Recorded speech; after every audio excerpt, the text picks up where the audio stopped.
હું સંદીપ પટેલ નવા વિડીયોમાં આવી ગયો છું કે આમાં ગોળી નવી ધૂળ ટ્રાન્સફર કરવાની ખાતર સાથે. તો પહેલાં આવી રીતે આપણે ગોળી નાખશું.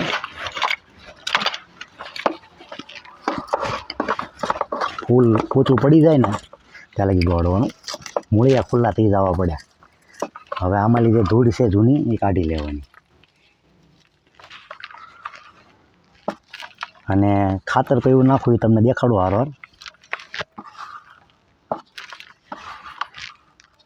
જો આ જૂની ધૂળ કાઢી લીધી, કારણ કે છોડનો ગ્રોથ વધવો પડે એટલે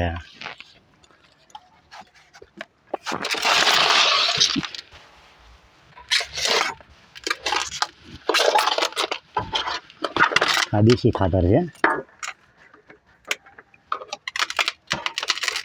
અને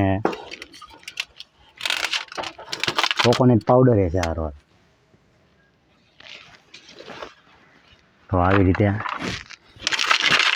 નાખી દેવાનું આ દેશી ખાતર ગાયનું.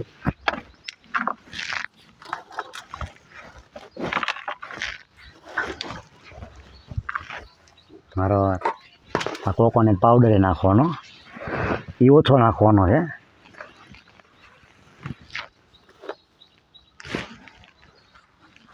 જાજુ દેશી ખાતર જ નાખવાનું અને ધૂળ.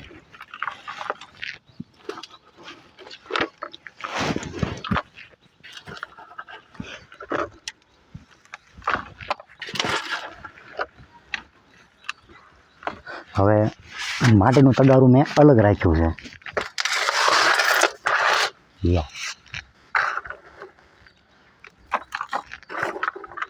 આમ પડ કરવાના એટલે શું કે સારું પડે આમ. અને હું દર વખતે આવી રીતે જ કરું છું. માટી કોઈ બી હાલે. કોકોનટ પાવડર, ગાયનું સૂકું છાણ અને ધૂળ, એટલે આવી રીતે કરવાનું છે.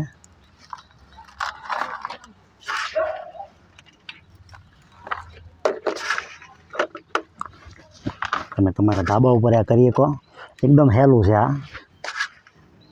અને દવા વગરનું શાક ઉગે આ બધું. આમાં દવા નથી નાખતો. અને જે સ્પ્રે કરવું છે હું તમને આગળના વિડીયોમાં દેખાડીશ કે ફાલ લાગી ગયા પછી સ્પ્રે કરવો પડે. શેનો સ્પ્રે કરવું છે તમને આગળના વિડીયોમાં દેખાડીશ.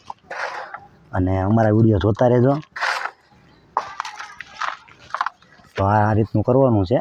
આ બાજુ મેં જો કૂતરીને ગોળી નાખેલું છે આ રીતે. આમાં તે એ રીતે જ નાખવાનું છે. આમાં જો દૂધીના વેલા બી નાખ્યા હતા. જો દૂધીના, આ દૂધીનો વેલો છે એ રીતે આમાં થયા હતા. અને આ નાના અમથા છોડમાં તે જો આ રીંગણા લાગવા માંડ્યા આટલા. હજી નાનો છે પણ આમાં ખાતરની જરૂર લાગી એટલે મેં ખાતર નાખ્યું છે. અને હવે પાણી સિસ્ટમ તેની ઓટોમેટિક છે એટલે પાણી એને મળ્યા કરે છે. જો તમને આ વિડીયો ગમે તો લાઈક કરો, શેર કરો અને સબસ્ક્રાઈબ કરો.